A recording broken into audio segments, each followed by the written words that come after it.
Kıbrıs, Türkiye ve dünyadan. Siyaset ve ekonomiden. Ve tabii ki sokaktan. Kısacası sizden. Doğru, tarafsız ve güncel haberler. Gazete manşetleri ve objektif yorumlarla.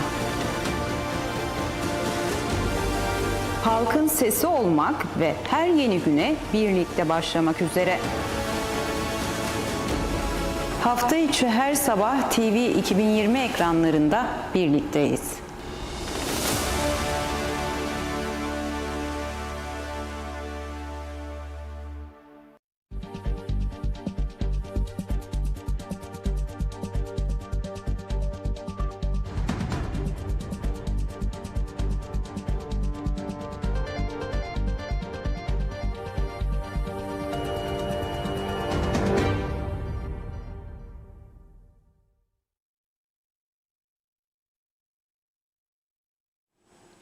TV 2020 ekranlarından herkese günaydınlar, mutlu sabahlar değerli izleyenler. Güne merhabada her zaman olduğu gibi bugün de efendim ilk bölümde gazete manşetleri, ikinci bölümde ise konuğumuzla birlikte günü ve gündemi değerlendirmek adına yerlerimizi aldık ve turumuz başladı.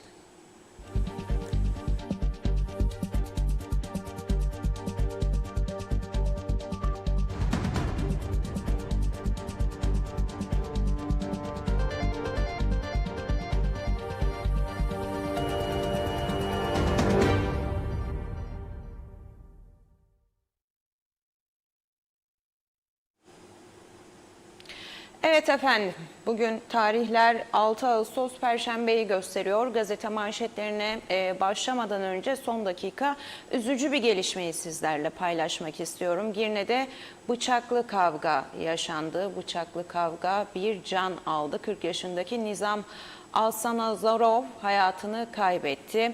Polisten verilen bilgiye göre bugün saat 01.30 sıralarında Gazi Osman Paşa sokak üzerinde bulunan bir apartmana ait otoparkta ilk tespitlere göre 7 kişi arasında çıkan tartışma sırasında Nizam Alsanazarov 40 yaşında kendisi bıçaklanarak ağır yaralandı. Ağır yaralı olarak Girne Doktor Akçiçek Hastanesi'ne kaldırılan 40 yaşındaki Alsanazarov, doktorların tüm müdahalelerine rağmen kurtarılamayarak hayatını kaybetti. Olay sırasında yaralanan 37 yaşında olan R.A. ise aynı hastanede tedavi edildikten sonra müşahede altına alındı. Polisin olayın adam öldürme ve kanunsuz bıçak taşıma kapsamında soruşturma başlattığı ifade ediliyor ve soruşturma geniş çaplı olarak devam ediyor. Girne'de bir apartman dairesinde efendim 7 kişi arasında çıkan kavga sonrasında 40 yaşındaki Nizam Alsanazarov hayatını kaybediyor. Bir kişi de ağır yaralı, tedavisinin ardından müşahede altına alınıyor. Polisin olayla ilgili başlatmış olduğu soruşturma ise adam öldürme ve kanunsuz bıçak taşıma oluyor. Güne bugün üzücü, böyle aynı zamanda da tedirgin edici bir haberle başlamış olduk. Allah'tan rahmet dileyelim hayatını kaybeden ilgili şahsa, yakınlarına ve sevenlerine görüldüğü üzere yabancı uyruklu olduğu anlaşılıyor. Buradaysa ya da burada değilseler de haber alacaklardır memleketlerinden. Metanet ve başsağlığı dileyelim ve bugünkü bu olay son bir haftadır tartıştığımız konuların üzerine daha çok tartışılır bir zemin oluşturmuş oldu böylelikle. Çok üzücü bunlar, şiddetin, aynı şekilde kontrolsüzlüğün belki de bir yerde çok ön plana çıkarak bu konuların özünde içlerimiz yanarken tartışılan bir konu olarak karşımıza çıkıyor. Geçtiğimiz günde biliyorsunuz ki İçişleri Bakanı Dursun Oğuz önlemlerin artırılacağını ifade etti. İç güvenliğe yönelik önlemlerin artırılacağını, aynı zamanda ülkeye giriş çıkışlar bağlamında tabii ki. Üst üste bu hafta çok acı, üzücü, çok da alışık olmadığımız ve hepimizi derinden sarsan olaylar yaşadık. Bunların oturup ağıtlarını yakmak yerine gerekli problemler Ya da önlemler, daha doğrusu hangi problemlerden kaynaklanıyor? Bunların tespitini yaparak sahaya inip adım atmak daha mantıklı olacaktır. Yoksa kavgayla, dövüşle, haberlerin altındaki yorumlara o bunu cevap verdi, ben de ona şunu söyleyeyim demekle, kavga etmekle olmuyor. En başta yöneticilerin tabii ki izlemesiyle olmuyor. Birçok sorun düzelmiyor. Daha çok söylemden ziyade fiili olarak bazı adımlar bekliyor vatandaşlar. Sahaya yansıyan, kararlılık içeren ve gerçekten sorunların çözümü yolunda umut vaat eden adımlar bekliyor. Bugünkü yaşanan bu olayda sabahın şu anda çok erken saatleri, zaten sabaha karşı 01.30 sıralarında meydana geliyor olay. Oldukça üzücü bir şekilde ülke gündemini oluşturacak diye düşünüyorum ben ilerleyen saatlerde. Ve tekrar ederek gazete manşetleri turumuza başlayalım. Girne'de yaşanan bu acı olayın detaylarını bir kez daha ekranları başına yeni geçmişler için aktarayım. Girne'de 7 kişi arasında çıkan bıçaklı kavgada bir kişi hayatını kaybetti değerli izleyenler. 01.30 sıralarında meydana geldi olay. Gazi Osman Paşa sokak üzerinde bulunan bir apartmana ait otoparkta meydana geliyor. İlk tespitlere göre 7 kişi arasında çıktığı ifade ediliyor. Polis tarafından bu kavganın bıçaklı bir kavga olduğu ifade ediliyor ve 40 yaşındaki Nizam Alanazarov hayatını kaybediyor. Bir kişi de yine 37 yaşında kendisi R.A. isimli şahıs da hastaneye kaldırılıyor. O da yaralanıyor ve müşahede altında olduğu ifade ediliyor. Polis de adam öldürme ve kanunsuz bıçak taşıma kapsamında soruşturma başlatıyor. Detaylar gün içerisinde yine kamuoyunun gündemine gelmeye devam edecektir diye düşünüyorum. Ve efendim, Diyalog'la başlıyoruz güne. Diyalog gazetesi bugün trafik kazalarının artmasından şikayetçi olan vatandaşları taşıyor. Bu sorun sadece cezalarla çözümlenemez diyor vatandaşlar ve halkın korkulu rüyası haline geldi bu trafik kazaları. Halkın korkulu rüyası diyor Diyalog manşetten. Yabancılara yeni kurallar getirilmeli denildi. Kuzey Kıbrıs'ta araç sayısıyla birlikte trafik kazalarında meydana gelen artışlar vatandaşların korkulu bir rüyası haline geldi. Trafik kazalarının sadece cezalarla önlenemeyeceğini belirten vatandaşlar yeni yasal önlemler için meclisin karar üretmesini istedi. Özellikle yabancılardan kaynaklanan kazaların endişe verici olduğunu söyleyen vatandaşlar araç kiralama ve satışlarının yine belirli kurallara bağlanması gerektiğine de dikkat çekiyor. Denetimler kadar eğitim de önemli. Tabii her zaman söylüyoruz, multidisipliner bir konu olduğu için sadece yoldaki denetim de yeterli değil, fiziki durumu da yeterli değil, sürücünün psikolojik durumu da yeterli değil, eğitmenlerin nitelik niceliği de yeterli değil, şoför okullarının etkinliği de yeterli değil, deneyimleri de yeterli değil. Tümünün, topunun aynı anda benzer şekilde birbiriyle uyumlu bir şekilde hareket edilerek ele alınıp çözümlenmesi gereken bir konu trafik. Ancak eğitimin de bir o kadar önemli olduğunu söyleyebiliriz. Diğer etmenlerin dışında birçoğumuz kurallara uymuyoruz. Acaba bilmediğimizden mi uymuyoruz yoksa takmadığımızdan mı uymuyoruz? Bunların da analizinin iyi yapılması lazım. Şimdi alınan ehliyetlerin niteliğinin çok sorgulandığı da bir ortam var maalesef ki. Böyle 10 sayfalık, 14 sayfalık broşürümsü kitapçıklarla hazırlanıyor insanlar sınavlara. Birçok şoför okulda bundan şikayetçi, çok da memnun değiller. Zamanında yasal taht çerçevesinde hazırlanan böyle kalın kalın şoför okulu kitapçıkları var. Yayanın sorumluluğundan tutun birçok noktaya detaylı olarak dikkat çeken, çıkarılmış zamanında ama okutulmuyor, verilmiyor, zorunlu kılınmıyor. Şoför okulları da kendilerince 10-14 sayfalık ince böyle broşürden bozma kitapçıklarla eğitimlerini sürdürüyorlar. sürdürüyorlar, öyle veriyorlar. Daha sonra sınava sokuyorlar ilgili kişileri. Ne kadar yeterli oluyor? 10-15 ders ne kadar alınıyor? Gece sürüşü yapılmaması başka önemli diğer bir etmen olarak eğitimde, özellikle şoför okullarında dikkat çekiyor. Hangi öğrenciye bugüne kadar gece sürüşü eğitimi verildi diye hep soruluyor. Bilinmez kimler veriyor, kimler vermiyor ya da alanlar bugüne kadar hiç gece sürüşüne çıktı mı, o da bilinmiyor. Böyle bir bilinmezlik içerisinde ülke trafiğinde sadece cezaları arttırmakla bir çözüme ulaşabileceğimizi düşünüyoruz.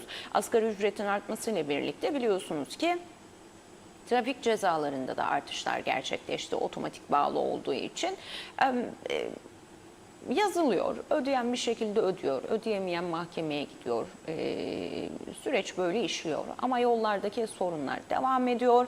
Canlar itip gitmeye devam ediyor. Sadece ana yollarda değil, kent içlerinde dahi arabayla dolaşmaktan korkar olduk diyen vatandaşlar, çalışmak veya okumak için ülkeye gelen yabancılara kısa sürede araç kullanma izni verilmemesi gerektiğini söylüyor. Vatandaşlar trafik denetimlerinin yanı sıra eğitici faaliyetlerinde artırılması gerektiğinin altını çiziyor. Ve hemen manşetin içine gömülü olarak sevgili Orçun'dan da ben bu trafik haberimizi hazırlamasını isteyeyim. Son bir haftada meydana gelen kazalar ve verilere ilişkin polisten bir açıklama yer buluyor. 73 kaza meydana geldi bir hafta içerisinde, 21 kişi yaralandı değerli izleyenler. 184 araç trafikten men edilirken 17 sürücü de tutuklandı ve aynı zamanda da bir kişi de hayatını yitirdi maalesef. Detaylar şimdi ekranlarınızda.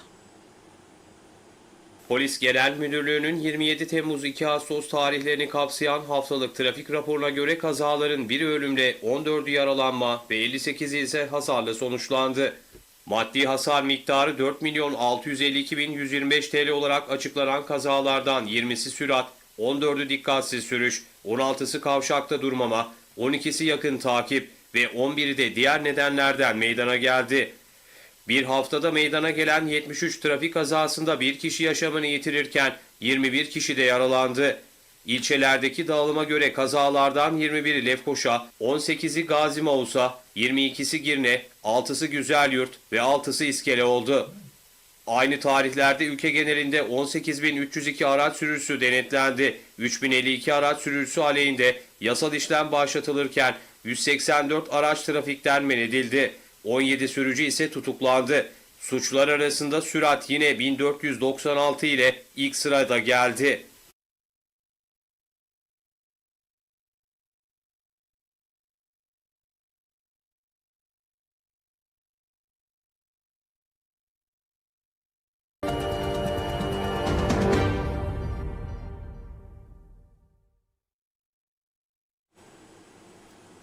Evet, çok iç açıcı gözükmüyor trafikteki karnemiz. Maalesef iyiye gidebilir mi diye baktıkça hızın hiç eksilmediğini görüyoruz bu raporlarda. Neden acaba? Ben gerçekten çok merak ediyorum. Bir araştırma yapılsa hem fiziksel hem sosyolojik hem psikolojik yönüyle trafikte sadece fiziksel olarak bakılmamalı.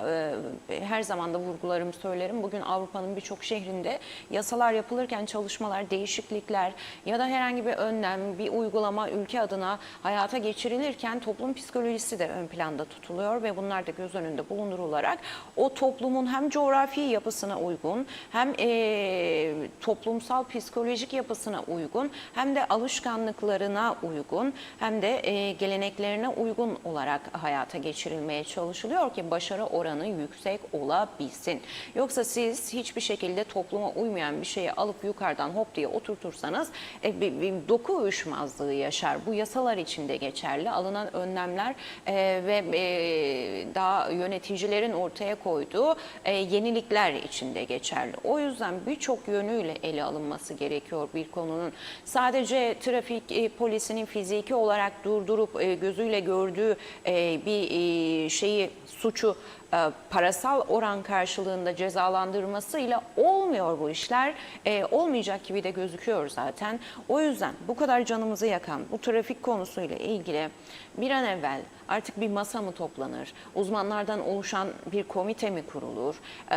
Ya da ilgili birimler ilgili diğer birimleri çağırarak ortak bir çalışma mı yapar? Gerçi çok çalıştaylar yapıldı, çok çalışmalar da yapıldı trafik konusunda ama yeterli olmuyor. Çalıştaylar da yeterli değil ki çalıştayın yapılması. Yapılsın, uzmanlar gelsin, en önemli otoriteler, ülkeden uzmanlar katılsın bu çalıştaylara. O çalıştaylardan bir sonuç, bir veri çıksın. Bu yetmiyor, bu çok güzel. İşin büyük bir kısmı da bu aslında, geriye kalansa ortaya çıkan net tabloyu düzeltmek, eğer bozuk bir tablo çıktıysa ve bunun içinde yapılacak olanlar bellidir zaten. En kolay kısmı aslında yapılmıyor maalesef.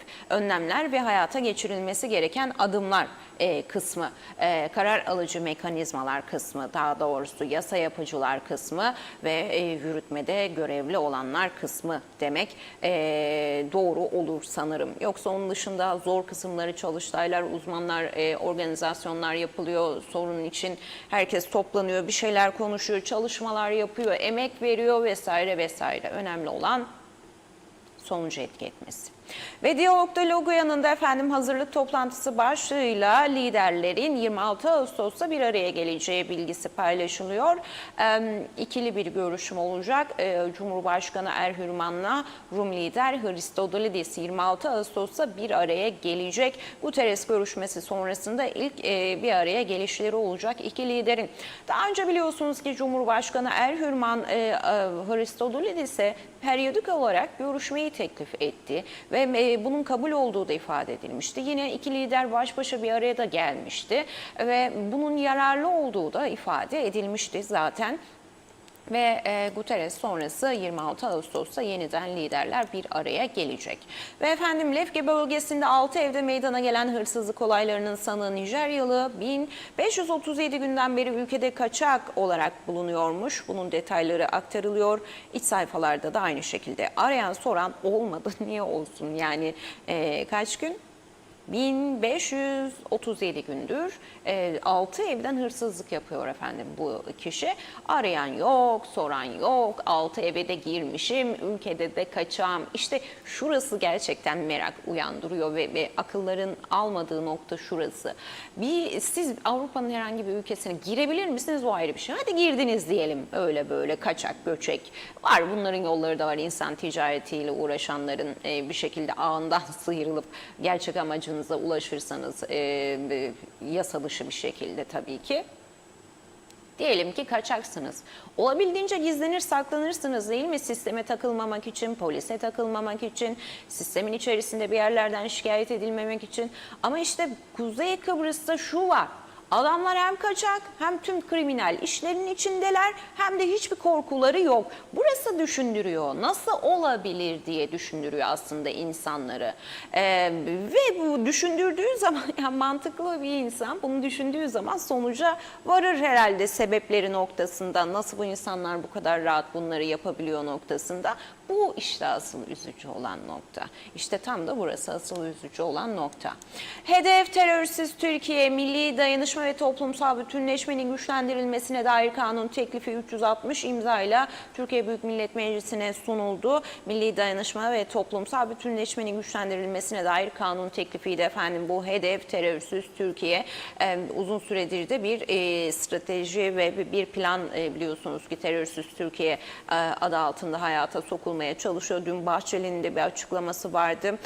O da çok önemliydi ve gündem oldu. Aynı zamanda Kuzey Kıbrıs Türk Cumhuriyeti'nde de Bahçeli'nin bu açıklaması gündem oldu. Terörsüz Türkiye adına. Detaylarında ise şunlar var efendim. Çerçeve yasa teklifi 12 maddeden oluşuyor. Teklifle birlikte infaz erteleme geliyor. 15 yıl üzeri suçlara 10 yıl erteleme geliyor. Teklifteki bazı hükümler hemen yürürlüğe girecek. Yasadan faydalanmak isteyen 6 ay içinde başvurabilecek. Teklif PKK ve KCK'yı kapsıyor. Ağırlaştırılmış müebbet ve müebbet kapsam dışı yasa soruşturma aşamalarını da kapsayacak deniliyor. Terörsüz Türkiye yolunda bu kanun teklifi de Türkiye Büyük Millet Meclisi'ne sunulmuş oluyor değerli izleyenler. Evet efendim. Türkiye'deki gelişmeler de böyle yer buluyor ön sayfasında Diyalog'un ve Çalışma Bakanlığı 15 Ağustos'a kadar 12 ile 16 saatleri arasında dışarıda güneş altında çalışmayı yasaklıyor. Denetlenecek diyor. İnşallah öyle olur. İşte demin söylediğimiz gibi açıklanıyor. Basın açıklamaları yapılıyor, kınamalar yapılıyor. Böyle bir parmak sallanıyor yetkili makamlar tarafından. Gerektiğinde yasada çıkartılıyor. Kanunsal düzenlemeler de yapılıyor ama işte denetim. Bu sahaya uygulanmadığı sürece, uygulanıp uygulanmadığı, denetlenmediği sürece pek bir anlamı kalmıyor. Geçtiğimiz günde yasak ilan edilmişti ve süre uzatıldı biliyorsunuz şimdi 15 Ağustos'a kadar. Orada da çok eleştiriyi kaldırmıştı bu konu. Birçok kişi sosyal medyadan dışarıda çalışan işçilerin fotoğraflarını yayınlamışlardı. Siz yasak koyduğunuz ama ne oluyor? Bu insanlar peki nasıl çalışıyor diye. Ve evet TV 2022 gibi sadece siyaset değil, magazinsel konular değil, halkın da nabzını her zaman tutmayı sürdürüyor biliyorsunuz ki. Dün yine arkadaşlarımız yine çarşamba pazarındaydı. Hem pazarın hem tezgahların nabzını tuttu hem de vatandaşlara sordu. Severek yiyoruz demişler meyve sebze ihtiyacını çarşamba pazarından karşılayan cici kızlar diyor. Kirazın ucuzlamasından mutlu olmuşlar. Böyle cici iki tane de genç kız koymuşlar ön sayfaya. Cici kızlar demiş Diyalog'da. Oldukça memnunlar, kirazı severek yiyorlarmış. Şimdi çarşamba pazarındayız. Bakalım vatandaşlar neler söylüyor. Çarşambayı sel aldı, bir yar sevdim, el aldı aman. Alışveriş yapıyorsunuz, pazar yerinden neler aldınız? Şu an sadece biber aldım. Sebze alacağım, patlıcan, domates, salatalık. İhtiyaçlarım, bir iki de meyve. Nasıl pazar yerine fiyatlar? Buranın bütçesine göre yani. Daha aşağı olsa güzel olmaz herhalde. Olmaz. Olmaz, yok. Uygun. Bugün pazar yerine fiyatı en yüksek gördüğünüz ürün hangisi? Bamya. Bamya pahalı. 200-300 bamya. Aldınız mı? Yok almadım. Fiyatı yüksek. Buranın maaşı yükseldikçe sebzelerin de fiyatı yükseliyor. Yapacak bir şey yok. Aynı şey marketler için de geçerli. Şunu sorayım. Pazar yerine geldiğinizde fiyatı yüksek diye alamadığınız ve almaktan vazgeçtiğiniz ürünler oluyor mu? Tabii ki oluyor. Oluyor. Biz de bütçemizin yettiği kadarıyla tadımlık alıyoruz. Azar. Evet. Patates, soğan, meyveler, biraz meyveler. Fiyatlar nasıl? Fiyatlar, vallahi ben geçen gece yurt dışından geldim. İngiltere'de yaşıyorum. Her sene gelirim, 2 defa senede. Fiyatlar son zamanlarda çok çıktı. Çok yükseldi, evet. Peki bugün pazar yerinde fiyatı en yüksek gördüğünüz ürün hangisi? Hemen hemen her şey. Her şey yüksek, çok yüksek. Yüksek olan ürünleri İngiltere'nin fiyatları gibidir fiyatlar şimdi burada. İngiltere fiyatı. Hatta daha bazı şeyler daha pahalı. Az geldiğim için zevkine geliriz, alırız. Yani şeye bakmam ama yani burada kalsaydım herhalde bakardık. Almazdım. Beklentiniz nedir fiyatlarla ilgili? Vallahi fiyatlar, Kıbrıs'ın durumu bellidir. Kıbrıs'ın durumunda yani bir fiyatlarda hiçbiri idare etmez fiyatları. İsteyen istediğini gör. Yani bu şeyde çok bir şeylik var, yanlışlık var. Denetim olması lazım. Belediyeye gelsin lazım. Herkese desin fiyatlar bu kadar lazım olsun. Bir yani kontrol olması gerekir. Yeni geldim daha salatalık domates aldım. Nasıl fiyatlar? Fiyatlar biraz pahalıca. Yani mevsime göre biraz pahalı sayılır. Daha ucuz olması lazımdır bu mevsimde. Bugün pazar yerinde fiyatı en yüksek gördüğünüz ürün hangisi?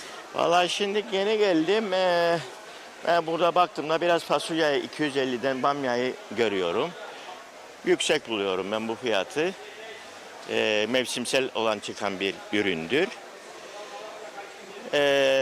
Bu mevsimde genel olarak daha ucuz olması yönündedir benim düşüncem. Alabiliyorum. Doğrusunu söylemek gerekirse. Herkesin de almasının isterim yani. Herkesin de cebinin alabilmesini isterim. Fiyat kontrolü olması lazımdır. Daha böyle bir denetim olması lazımdır. Herkes kafasına göre bir fiyat belirlememesi yönündedir. Bu yönde çalışmalar olmasını isterim. Karpuz aldık, bamya aldık, domates aldık, bir şeyler aldık yani. Nasıl fiyatlar? Pahalıdır. Bugün pazar yerinde en yüksek fiyatı, en yüksek gördüğünüz ürün hangisi? Banana, her şey yüksektir yani. Yani aldığımız gibi geçen artış olmadan ucuzdur ortalık, daha ucuzudur. Şimdi maaşlar artmadan evet. Şimdi çok pahalı oldu yani. Peki pazara geldiğinizde fiyatı yüksek diye alamadınız ve almaktan vazgeçtiniz. Alırız. 2 tane armut, 2 elma böyle. Azar azar. Az. Beklentiniz nedir fiyatlarla ilgili? Beklentimiz bilmeyik artık ne olacak. Daha pahalı olacak yoksa düşürecekler bilmeyik. Bir iki meyveli birkaç sebze aldım. Çok pahalı. Yani bence çok pahalı. Yani genel anlamda meyveler hep pahalı. 200 liradan aşağı meyve yok. Yani düşünsenize 2 tane meyve alsanız çocuğunuza 400 lira para vereceksiniz ve o da 1 kilo zaten ne kadar yapıyor? Bak o mantıkla düşününce açıkçası sıkıntılı bir durum. Fiyatı yüksek olan ürünleri almaktan vazgeçtiniz oluyor mu? Tabii yeri geldiği zaman oluyor. Öncelik verdiğimiz şeyleri almaya karar veriyoruz ilk etap.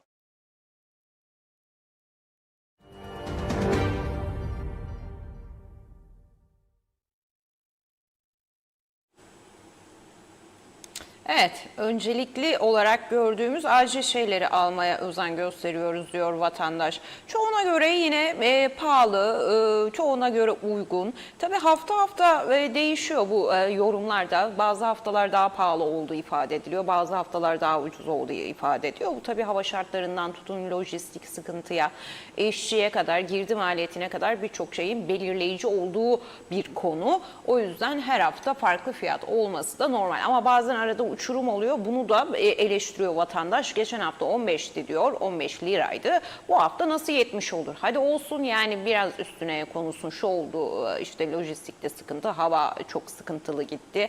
Ürün alamadık vesaire. Arz talepte sıkıntı oluştu. Fiyatlar arttı ya da azaldığı gibi anlaşılabilir. Mantıklı makul açıklamalara varız ve fiyatlara. Ama bunun dışındakilere yokuz diyor vatandaşlar da. Ve Kıbrıs Gazetesi'ndeyiz. Kıbrıs'ta devam ediyoruz birlikteliğimize. Kıbrıs Gazetesi de aman dikkat diyor.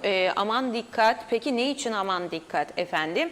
Son aylarda, yıllarda da denilebilir. Kuzey Kıbrıs Türk Cumhuriyeti'nde de çok popüler olan bir konu için zayıflama iğneleri. Çevremizde de birçok insanın yaptırdığını görüyoruz. İnsanlar tabii ki diyetle uğraşmak istemiyor aylarca. Daha doğrusu diyetle uğraşıp bunu uğraşmak demek de ne kadar doğru olur? Sağlığınız için, kendiniz için yapmanız gereken bir konu en başta düzenli ve sağlıklı beslenme konusu. Yani bu her yerde böyledir. Vücudumuz bir çöp konteyneri değil. Özen göstermemiz lazım ki ayakta kalabilelim. O da bize bu hayatta gerekli desteği sağlayabilsin. Omurgamızdan, iskeletimizden, diğer tüm organlarımızın desteği anlamında bahsediyorum tabii ki bu noktada. Biz ne kadar güzel bakarsak bedenimize ve beslenmemize dikkat edersek o da bizi bu hayatta bu kadar mutlu eder. Böyle düşünürsek zaten diyet bir eziyet olmaktan çıkar. Diyet dediğimiz şey ne? Eğer sizin vücudunuzun ihtiyacı 3 kaşık atıyorum patlıcansa siz bir tabak dolusu patlıcan yiyorsanız bu açlık değil ya da başka bir şey değil. Artık alışkanlığın bir zaman sonra mideyi büyütmesiyle ortaya koyduğu bir durum aslında esasen. Diyetle bunu düzene sokup ömür boyu onu artık bir yaşam tarzı haline getirmek, sağlıklı ve dengeli beslenmeyi bu şekilde kazanabilmek bir eziyet olmasa gerek. Bunu böyle görürsek daha mantıklı algılayabiliriz bence. Zaten olması gereken de bir şey. Onun dışında tabii bunun yanına sporu koymak da ekstra meziyetli. Hem ekonomik anlamda hem de çoğu kişi başlıyor spora 1-2 hafta. Ondan sonra gitmeye üşeniyor, gitmek istemiyor ya da bırakıyor, başlıyor. Bunu da hayatın yanına bir şekilde sürekli koymak gerekiyor. Çok büyük enerji sarf edeceğiniz sert sporlar olmayabilir. Bir yürüyüş bile bunun en büyük başlangıcıdır ve en sağlıklısıdır da aynı zamanda. Dengeli beslenmek, düzgün uyuyup uyanmak ve en kötüsü hiçbir şey yapamıyorsanız bile bir yürüyüş yapmak, sabahları en güzeli, akşamları da olur tabii ki. Ve hiçbir şeye ihtiyaç duymazsınız. Bu aman dikkatlere de işte manşetlerde yer vermek zorunda kalmaz basın kuruluşları. Ciddi problemleri de beraberinde getirebilir. Şu anda çok popüler oldu. Birçok kişi yapıyor. Bazısına yarıyor, bazısını görüyoruz yaramıyor. Böyle hızlı bir kilo vermiş gibi oluyor bir iki hafta içerisinde. Sonra yeniden eski haline dönüyor. Bazısı da verdiğini düşünüyor ama nereden veriyor acaba? Kontrollü, bilinçli bir şekilde mi yapılıyor bu iş? Kastan mı veriyor, yağdan mı veriyor? Bunlar da çok önemli. Siz kilo verebilirsiniz ama kastan kilo veriyorsanız hiçbir anlamı yok o kilo vermenizin ve çok da sağlıksız bir yere götürür sizi günün sonunda. Kilo sorunu yaşayan vatandaşların doktor kontrolü olmaksızın sosyal medyada mucizevi zayıflama yöntemleri şeklinde yer alan yaklaşımlarla zayıflama iğnelerine yönlendirilmesi ciddi riskleri beraberinde barındırıyor dedi. Uzmanlardan görüş alınmış. Beslenme desteği olmalı diyor doçent doktor Umut Maraşuna. Kötü bir beslenmeyle yağ kaybı olacağına kas kaybı olabilir. Bu da ciddi sıkıntılar doğurur. Bu anlamda beslenme desteği olmaksızın bu iğnelerin kullanılması oldukça sakıncalıdır diyor. Doktor kontrolü şart diyor. Doktor Osman Köseoğulları da bu ilaçlar herkes için uygun olmayabilir. Bir takım sağlık problemi olanlarda risk oluşturur. Bundan dolayı hastaların önce doktorlarıyla görüşüp gerekli tetkiklerden geçtikten sonra bu iğnelere başlamaları gerekir diyor. Zarar da verebilir demiş Doktor Ünzile Arifoğlu da.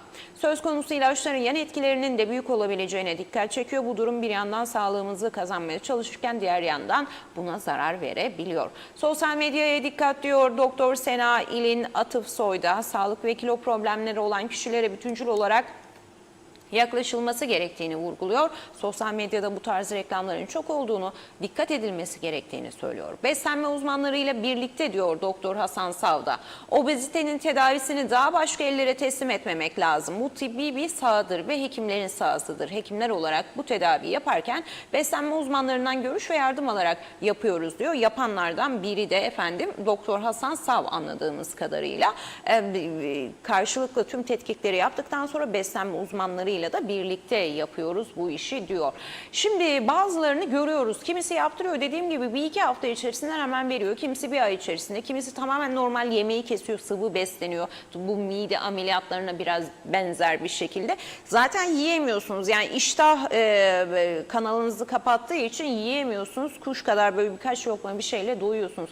Tabii bu ne kadar sağlıklı şimdi baktığınızda bu kadar porsiyondan şu kadara düştüğünüzde ne kadar alabiliyorsunuz siz vücudunuzun ihtiyaç duyduğu proteini, vitamini vesaire. Burası ayrı kocaman bir soru işareti. Alamazsınız tabii ki. Yani 3 lokmayla alabilir misiniz? Alamazsınız. O yüzden çok önemli bir konu. Kimisini ne mide bulantısı yapıyor, yan etkilerini çok ağır geçirenler de var. Aferin ayna karşısına geçtiğimde poz kendimi çekeyim zayıfladım. Ama her tarafında sarktı. O da ayrı bir konu. Bir de bu oluyor bazılarında da. Yani biraz mantıklı düşünmek lazım bu işi. Tamam kolay, çok kolay 2-3 hafta içerisinde sizi tığ gibi de yapabiliyor. Hiçbir şey yemiyorsunuz zaten yemediğiniz için. Ama böyle çok aşırı kilolularda sarkmalarında göbekte başta olmak üzere o göbek gitmez zaten hiçbir şekilde. Ne yaparsanız yapın spor yapmadığınız sürece hiçbir şekilde gitmez. Öyle çatlak sarkık dolaşmak zorunda kalırsınız ömür boyu. Ve diğer alanlar için de en güzeli düzgün, sağlıklı, dengeli beslenmeyi yaşam tarzı haline getirerek yanına da sporu koyarak, düzenli yaşayarak o umut ettiğiniz bize böyle sosyal medyalardan pazarlanan 90-60-90 ya da erkeklerde kaslı böyle aynaların karşısında çekip atıyorlar ya vücut formlarına kavuşmak emek ister. Emek ve disiplin ister. İstiyorsak hayatımızı da öyle düzenlememiz gerekiyor. Öyle 2 haftada 3 iğne salayım, vurdurayım hemen her şey toz duman olsun pembe gözlüklerle bakayım her tarafa diye bir dünya yok. Ayrıca siz o yeme işinizi düzenli oturtmadığınız sürece yine benzer kilonuza yeniden hızlı bir şekilde dönüyorsunuz. O yüzden aman dikkat. Ve sürmanşeti milli birliğimizi perçinleyecek diyor Türkiye Cumhurbaşkanı Erdoğan. Terörsüz Türkiye süreci kapsamında hazırlanan milli dayanışma toplumsal bütünleşmenin güçlendirilmesine dair kanun teklifinin Gazi Meclisi'nin takdirine sunulduğunu açıklıyor. Logo yanında üzüm salkımları gibi dayanışarak var olacağız dedi CTP Genel Başkanı Sıla Uzar İncirli, Mehmetçik Üzüm Festivali'ndeki yaptığı konuşmada. Ve hemen altında liderlerin 26 Ağustos'ta bir araya geleceği haberi yine yer buluyor. Eski Meclis Başkanı Sibel Siber, BM Genel Sekreterinin adaya gerçekleştirdiği ziyareti değerlendiriyor ve çözüm zemini oluşturulmalı bir an evvel diyor. Ve görüş birlikleri kayda geçirilmeli dedi Rum müzakereci Meneleu da Rum yönetiminin müzakereye Crans-Montana'dan kaldığı yerden devam edilmesi politikasını anımsatıyor. Aynı zamanda Rum yönetiminin böyle bir politikası vardı diyor. Evet efendim ve sıradaki gazete Avrupa ile devam ediyoruz birlikteliğimize. Avrupa'da terörsüz Türkiye tek adamın hamlesi diyor. Terörsüz Türkiye kanun teklifi 360 milletvekilinin imzasıyla Türkiye Büyük Millet Meclisi'ne sunuldu. Bunun mecliste kabul edilmesi ve Erdoğan tarafından imzalanmasından sonra Selahattin Demirtaş ve Abdullah Öcalan'ın da içinde bulunduğu siyasi tutukluların serbest bırakılması bekleniyor ve terörsüz Türkiye tek adamın hamlesi diyor. Yeni düzene bakıyoruz efendim. Yeni düzende münferit değil politik bu diyor. Kıbrıs'ın kuzeyinde kadına yönelik şiddet. Taşkınköy'deki bıçaklı saldırıyla yeniden gündeme gelen kadına yönelik şiddet adanın kuzeyinde 2001'den bu yana kayıtlara geçen 48 kadının ölümü ve binlerce şiddet başvurusuyla derinleşen toplumsal bir krize işaret ediyor denildi efendim. Ve CTP Kadın Örgüt Başkanı Doğuş Derya'nın açıklaması yer buldu. Sebep önemli değil, asıl sorgulanması gereken bir erkeğin bir kadının yaşam hakkını elinden alma cesaretini kendinde bulması diyor. LTB Kadın Sığınma Evi Koordinatörü de Ömür Yılmaz, fiziksel şiddet çoğu zaman bir anda ortaya çıkmaz. Erkeklerin kadın üzerinde tahakküm kurmasını meşrulaştıran anlayış müdahale edilmediği takdirde kadın cinayetine dönüşebilir. Kayat Proje Koordinatörü Mine Atlı ise bir ev içi şiddet vakası cinayetle sonuçlandıysa devlet daha önce birçok müdahale fırsatını kaçırmış demektir diyor. Yine Toplumcu Demokrasi Partisi TOCEK Başkanı Gülcan Soylu Etem, cinayet ve şiddetle ilişkin fotoğrafların sosyal medyada sansürsüz yayınlanması korkunç bir durum. İnsanlara travmalarını tekrar yaşatmakta, bunların üstüne yok diyor. Verilerle şiddetin bilançosu da ortaya konulmuş. 7424 şiddet başvurusu yapılmış. Ocak 2019'da Aralık 2025 arası. 10 kadından en az 6'sı psikolojik, 4'ü fiziksel şiddet görmüş. Bir yılda 53 kadından sığınma talebi alınmış. Eylül 2024 ile Eylül 2025 dönemlerine kapsamış bu verilere yansıyan rakamlarda. Değerli izleyenler, münferit değil, politik, yani kendi içinde özelinde değil artık genelinde değerlendirilmesi gerekir diyor. Ve Güneş Gazetesi'ne bakıyoruz. Suça geçit, güvenlikte taviz yok diyor. İçişleri Bakanı Dursun Oğuz'un açıklamaları yer buluyor efendim. Yeni tahliye düzenlemesinden 17 hükümlü yararlandı diyor. Cezaevi tüzüğünde yapılan değişikliğin yürürlüğe girdiğini belirten Oğuz, bu da çok tartışılan bir konuydu.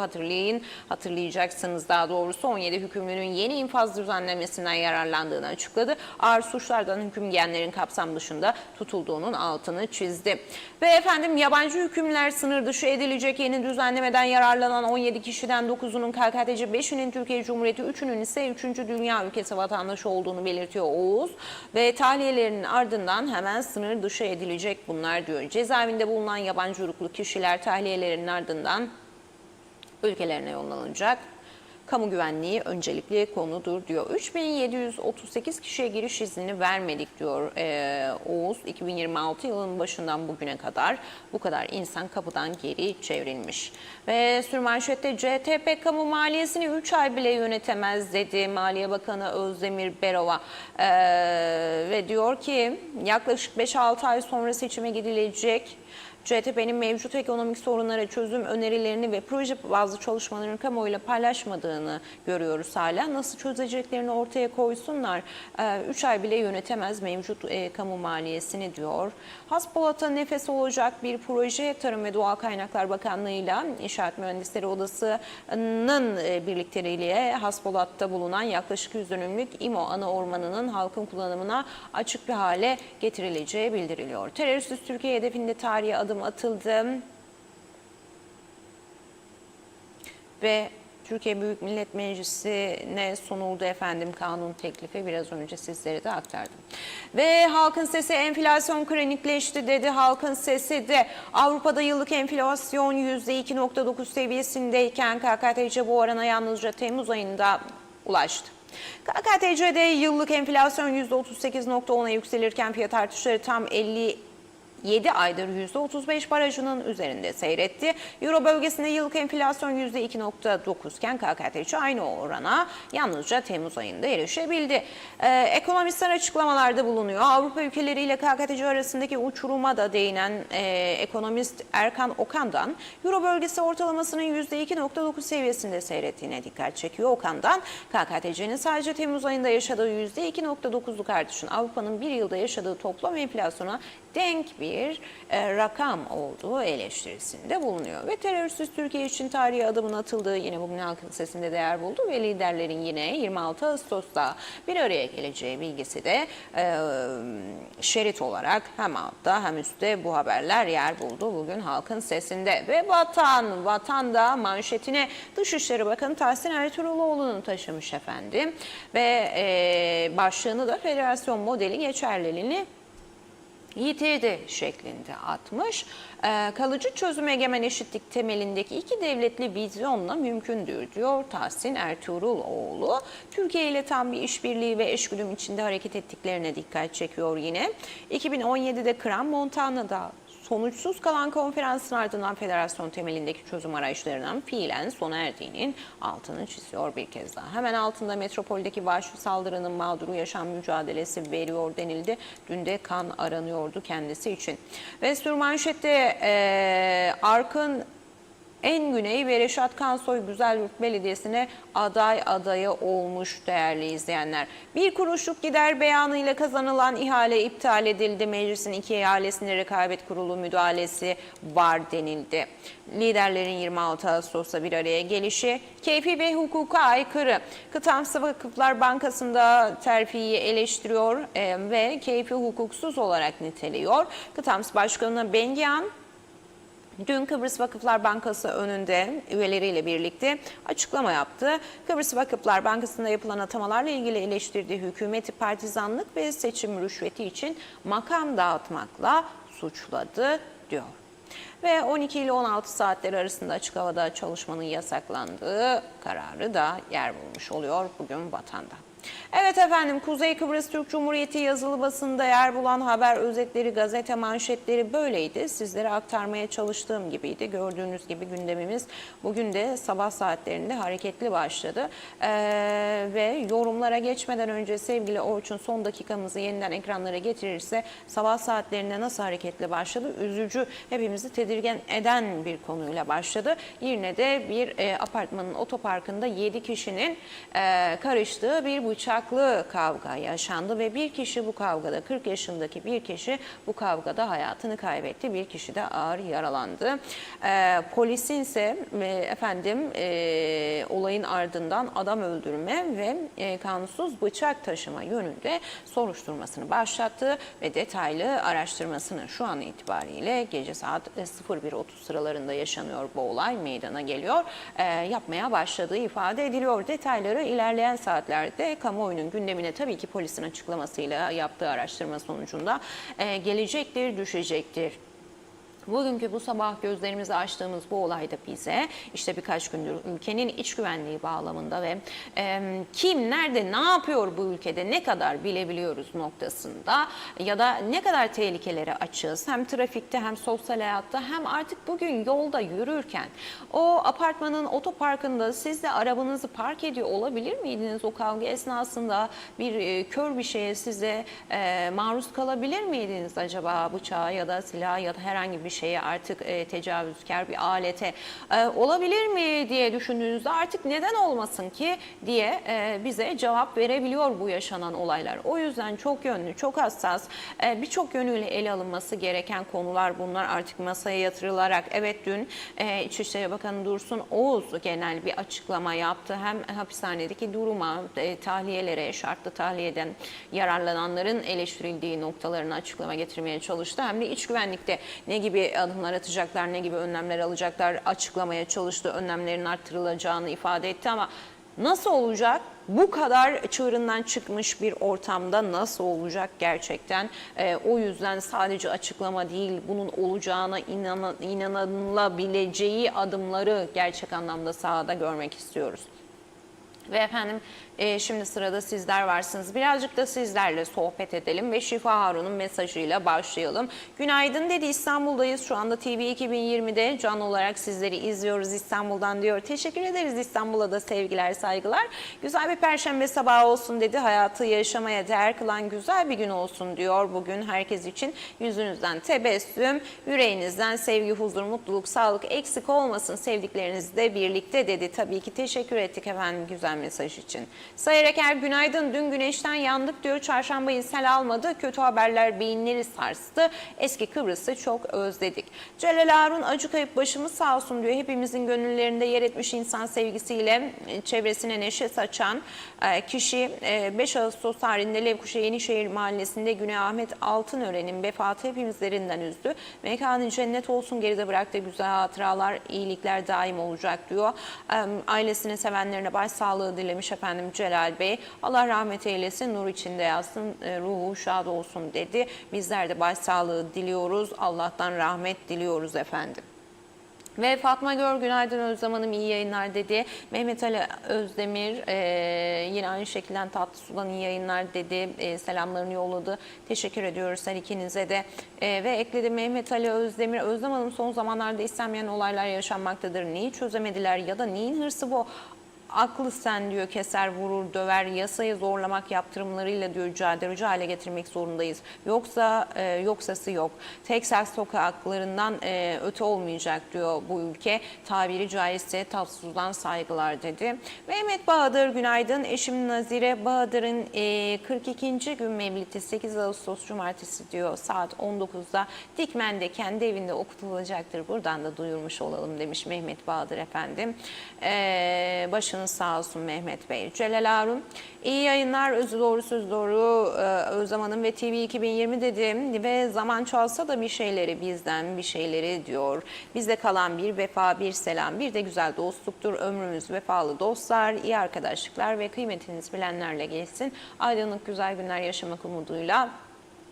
Günaydın dedi. Cebiye Kuşçu, günaydın Özlem Hanım, iyi yayınlar dilerim. Mutlu, huzurlu perşembe bir günü olsun dedi. Bu yabancılar oldukça hiç trafik bitmez olur. Olmazsa ehliyet veriyorlar diyor. Kıbrıs'ta çok kaçak dolu. Burası da battı. İyi günler dilerim dedi efendim Cebriye Kuşçu. Yücel Barbaros, 52 yıl sonra ülkenin geldiği bu kötü durumdan kurtulmak için halk yeni bir kurtuluş mucizesi bekliyor. Mustafa Komboysa, Özlem Hanım günaydın, hayırlı yayınlar. Hayırlı sabahlar. Girne'den çıkan kavgada diyor bıçaklanıp öldürülen kişinin ailesine ben sabır dilerim. Ölen kişiye Allah'tan rahmet dilerim Özlem Hanım. Uzun lafın kısası nerede çokluk diyor, orada problem diyelim, kolay gelsin demiş Mustafa Kombo.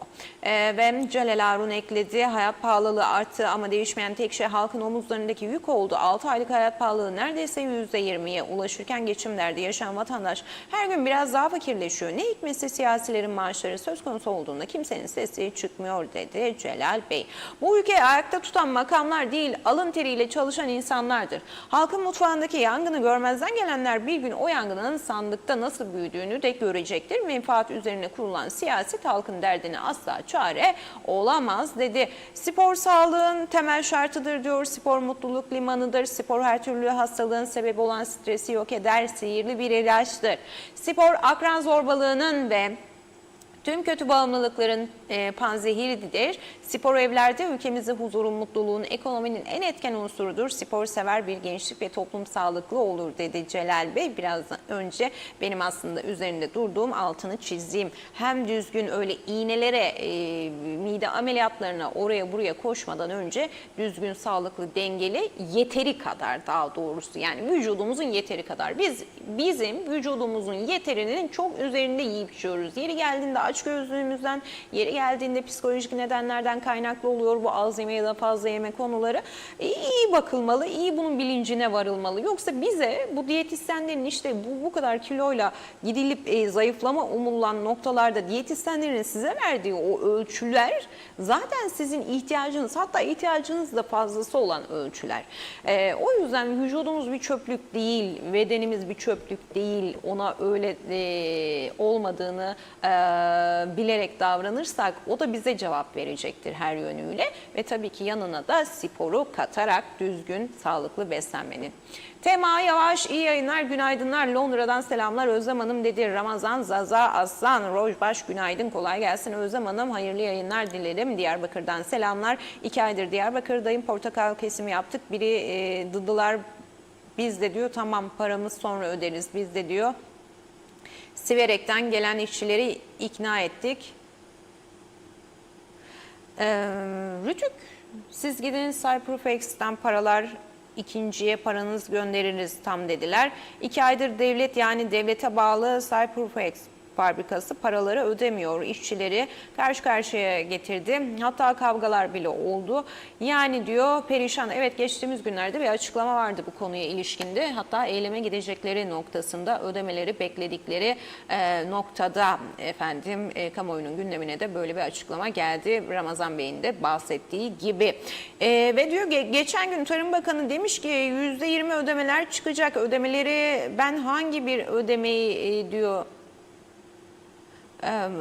nasıl olacak böyle bir ödeme diyor. Çalışan diyor halkın bir parçasıdır, yazıktır, günahtır. Bu çalışanlara yapılmaz, paralarını ödesinler.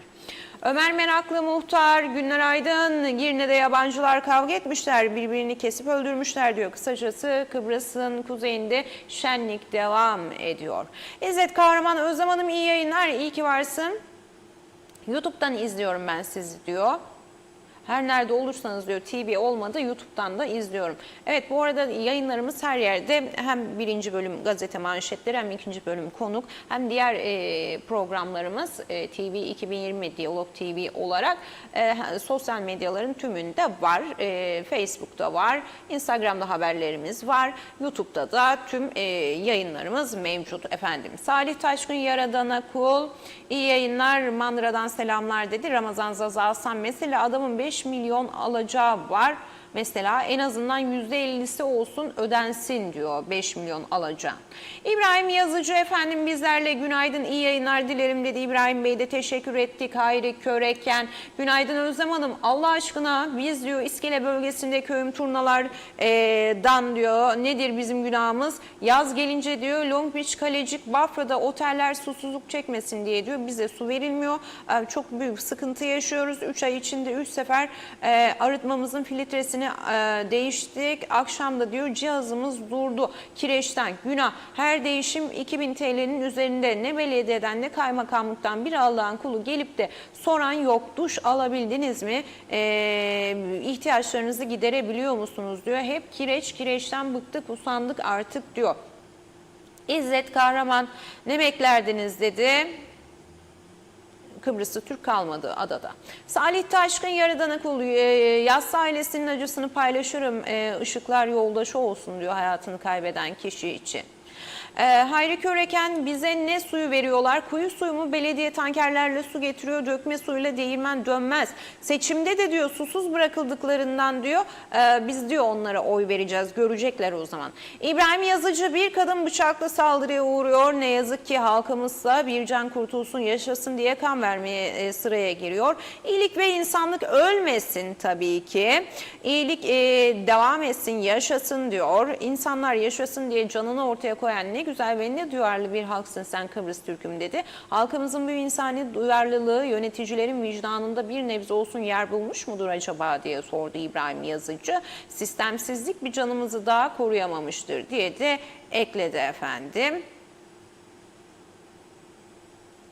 Evet ve hepinize ayrı ayrı teşekkür ediyorum değerli yorum ve katkılarınız için. Dediğim gibi yine üzücü bir güne uyandık. Birkaç defa da program akışı içerisinde de tekrarladım sizlere. Girne'de 7 kişinin karıştığı bir dairenin otoparkında kavga çıktı. Bıçaklı bir kavgaydı. Bıçaklar konuştu. Bir kişi hayatını kaybetti. Ağır yaralanması, hastaneye kaldırılması sonrasında kurtarılamadı. Bir kişi de yaralı şu an itibariyle. Polis de gerekli soruşturma ve araştırmasını yapıyor konuya dair. Bir sabahta böyle uyandık işte. Umarız artık bu son olur. Umarız bu bıçaklar birkaç son olumsuz örnekte bu aletin olduğunu ağırlıklı olarak görüyoruz. Ayrı bir şey lazım bunun için demek ki. Böyle canı isteyen kapan gidip ona buna sallamamalı.